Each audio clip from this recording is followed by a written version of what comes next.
Okay, so this lesson is actually nothing new. It's just a solving lesson.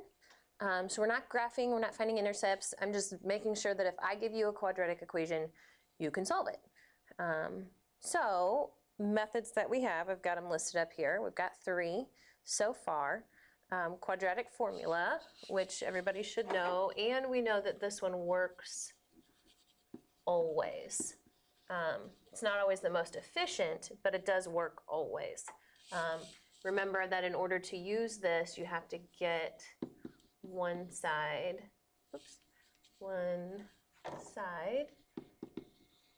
equal to 0 in order to use quadratic formula. And then we've got factoring and square rooting, and I'll come back to those. I'm going to start with quadratic formula just because everybody knows that that works, and I know that a lot of you used that on the quiz the other day. So let's say I give you a problem. Again, so this is not like a graph or anything like that. This is just an equation, and I want us to solve it. So it's a quadratic, so a lot of people think quadratic formula. So in order to do that, we've got to get one side equal to 0. So I subtracted the 3x squared over from the 4x squared. I added the 8x over, and I subtracted the 15. And that got me to this. And then again here, most people should see that your a is 1, b is 2, and c is negative 15, and go right into quadratic formula, if that's where most people are comfortable. So that's what I'm going to do first. Okay, so I plugged into x equals opposite of b plus or minus b squared minus 4ac all over 2a. We know we need to focus in here first. So 2 squared is 4. And these two negatives together are going to make this really adding. There we go, 4, and then 4 times 15 was 60. So we're adding that, and 4 and 60 makes 64. Luckily, we know the square root of 64. The square root of 64 is just 8. So I've replaced it. And then from here, we need to finish this out. And since they're both whole numbers, this is really easy to finish out. Let's just write out both possibilities. X could equal negative 2 plus 8 over 2. Let's see if we worked that out. Negative 2 plus 8 is 6 over 2. So 3. And over here, if we do the minus possibility, negative 2 minus 8 over 2. Let's see, so x is negative 10 over 2 then. And then x is negative 5, right? So we've solved. We can always take our answers and plug them back into the original problem to see if we're right. But what I want to talk about is, was quadratic formula really the most efficient way to do this problem? I know it works all the time, but was there a shorter way? And if you look at our answers, because both of our answers were whole numbers, rather, that's not what I mean to say. Not that they're whole numbers, although that's true, but that they don't have, there are no square roots in them, no imaginary numbers. That must mean that this problem was factorable. And I need you guys to get into the habit of looking to see if things are factorable, because it's actually faster sometimes to factor. So I want to let's go right back to this problem. Same exact problem that we were just doing. Let me see if I can double screen us. Okay, so same exact problem that we were just doing. If I want to do factoring, I still need to get one side equal to 0. And actually, I'm going to go back to our first slide and write that down. Oops. That if I'm going to factor, I still need to get one side equal to 0 in order to factor. Okay, so I went ahead and did that. There we go. So same exact problem, except here we're at, can we factor? And especially when it's just an x squared up there, you need to, whether you write it down or not, you need to be thinking about your table, especially when it's just x squared, because we only have the one possibility for a quadratic term. 15's not so bad either. We've got 1 and 15, 3 and 5, that's it. And since 15's negative, we know this is a difference table. So do we have a difference of 2 out of those? Heck yes, we do. 3 and 5, right? Have a difference of 2. And that's something I'd like you guys to every time you get a quadratic by itself, if it's just an x squared, think about the possibilities, because a lot of times it's way faster. So if I know that 3 and 5 works, I can go straight to my parentheses, x and x. 3 and 5, doesn't matter where I put them since it's an x and an x. And then, let's see, in order to get a positive 2 out of this, I need a positive 5 and a negative 3. Remember, this is equal to 0. What makes the first parenthesis 0? When x is 3. What makes the second parenthesis 0? When x is negative 5. And if you look back to the slide before this, those were our answers there as well, 3 and negative 5. But it was way faster to do by factoring. Now, again, factoring is definitely faster if you look and see that you have just an x squared. If that had been like a 10x squared, then we would have lots of possibilities and all that jazz, and then maybe quadratic formula would be faster. Okay, so let's do another problem and see what do we feel like doing, and is there another method that's faster? So let's go back to regular screen. All right, so this problem, I'm hoping that when you see this, you realize that x is in one place. There are no other x's anywhere in this problem. So I would actually not recommend quadratic formula, although I'm going to do it in a minute. I would recommend adding the 5 away, then dividing the 3 away, and then square rooting to get at that x. So let's isolate x. So let me come back to that very first slide. So this is going to be our square root method, where x is in one location, one spot in that equation, and we want to isolate it.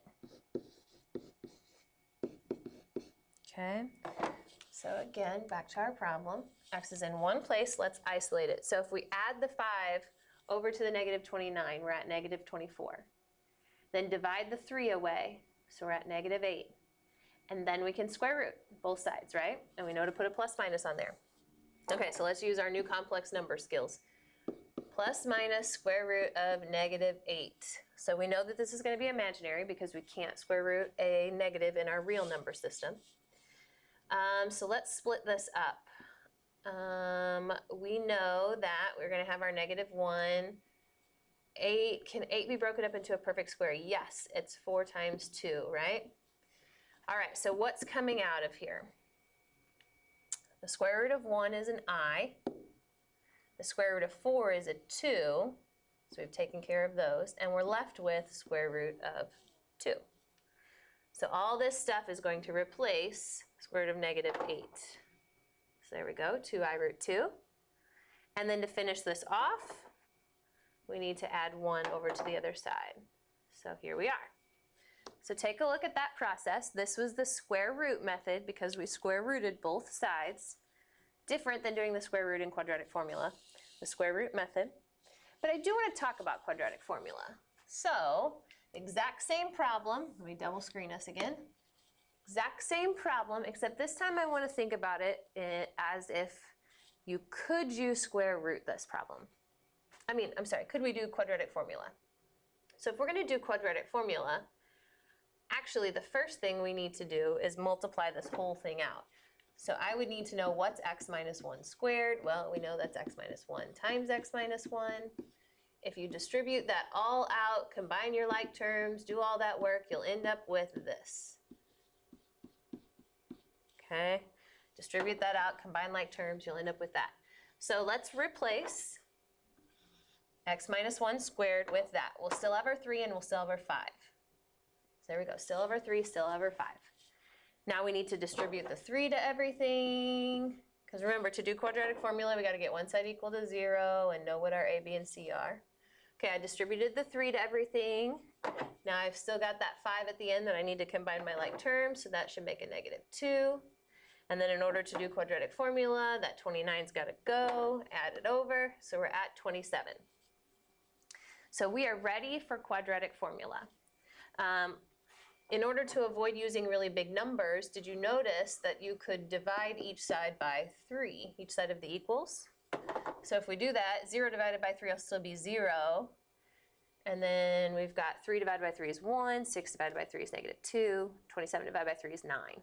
And those numbers are just smaller. Now again, here's where I'm saying, oh my gosh, you should check and see, is it possible, whether or not you write the table, I would just think about it in your head, even if you don't need to write the table. Is it possible, this is a sum table, to get a sum of 2 out of those? And when you look at 1 and 9, nope. 3 and 3, nope.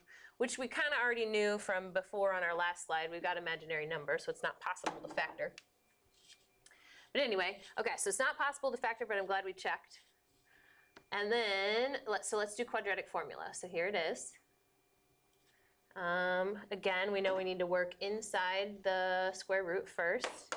So -2 squared is 4, and then 4 times 9 is 36. Subtract that, so there's our imaginary piece. We know that it's coming. So let's do this off to the side. Root -32. So we know we're going to get our -1, that's going to be our I. The biggest, 4 goes into 32, but so does 16. We want to pick that biggest one. Okay, so the square root of -1, give myself a little bit more room, that's an I.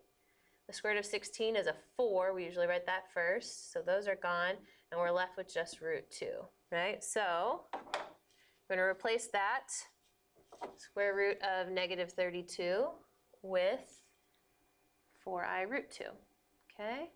Split it apart so that we can reduce. 2 over 2 is 1, and 4 over 2 is 2. So, okay, compare these two slides then. We got the same answer with both. Which do you like better? Definitely a fan of the one on the left. The square root method, if you can do the square root method, and remember that's all about if x is in one place, you should do the square root method. Do it. Do it. It's much shorter than multiplying everything out and then doing quadratic formula, which takes forever on its own. So yes, quadratic formula works, but it's not always the most efficient, okay? All right, so these are all the examples I have, but I've got a slide of just, let's go back to single page. Got a slide of just what method could you use. So I'm not actually gonna solve this, we'll just talk about what method you could use. So this first problem, anytime you see a problem, here's my recommendation. Especially like this where there aren't any parentheses. Get one side equal to 0 and see what it looks like. I'm kind of lazy, so I'm going to subtract this way. I'm going to add that across, subtract that over. So let's see, we'll have 0, 10, minus 8 is 2x squared. A -5 plus a 6 is a +1, but did you notice this guy back here? So -5, +6, -1, all together cancels out completely. That, and that cancel out completely with each other. So all we're left with is this +1. So here are our options. We know quadratic formula always works. We could do it. A would be 2. Our linear term canceled out, so b is 0, and our constant is 1. You can totally do quadratic formula if you want. But what I need you to notice, just going to copy this guy down, is that x is in one place. So I need you to know that the square root method is also possible. You could get the x squared by itself, so subtract the 1 and then divide by the 2 in front and then square root. And that would actually be faster than quadratic formula. So again, we've got quadratic formula as a possibility always. But here, since x is in one place, the square root method, actually let's make that SQ. People know what that is a little bit better. The square root method would probably be faster. So I'm just going to go ahead and throw a star by that guy. That's the one I would choose if I were you. Okay, this top one on the right. Most people, when they see a parenthesis squared, they think automatically I should be doing the square root method. But remember, the square root method is only when x is in one place. And we have x here and we have x here. So square root method is actually not an option. This one, you're going to have to multiply it out. So since x is in multiple places, you're going to have to multiply this one out, starting with the parentheses squared. So it's going to be, this is going to be a long problem because x is in two places. Multiply out, then you can check for quadratic formula. I mean, that will work, quadratic formula, but you could also check for factoring. And who knows, maybe when you multiply it out, maybe the linear term will cancel again and you'll have the possibility to do the square root method. But right now, you just don't. Okay, then this last problem. This type of problem tends to throw people off. I don't know why. Get one side equal to 0 just like always, so subtract that guy over. Those are not like terms. We've got 7x squared minus 2x equals 0. So again, you can do quadratic formula. Your a would be 7. This time your linear term is there. It's your constant term that's missing, right? So you could do that. But this one, what I'd like you to see, let me copy, oh, that's okay, I'll just write it again. 7x squared minus 2x equals 0. What I'd like you to see is that this one's not so bad. It's easy to factor. Remember when it just has two terms like that? You take out what's common. There's an x that's common that you could take out, right? You're kind of undistributing here. And then we would know that we'd have to figure out what makes that 0 and what makes this piece 0. Well, that piece is 0 when x is 0. This piece, if we're not sure, 7x minus 2, what makes that equal to 0? Add the 2 over, divide by 7, 2 sevenths. A little bit faster, in my opinion, than quadratic formula.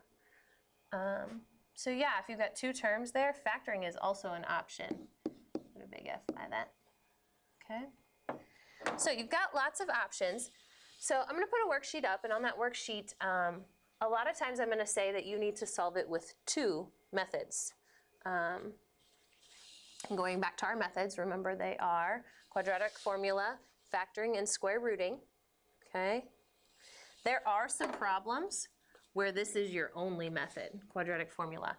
That would happen if it's not factorable and if the square rooting method only works if x is in one location. So if it's not factorable and x is in multiple locations, then you're definitely doing quadratic formula. That's when you're going to get ugly, ugly answers. When they're really ugly answers, quadratic formula is your only choice, but you don't know that until you try it. So this time takes a while. Okay, so I'm going to post a homework for you to try, although we are going to work on it in class tomorrow.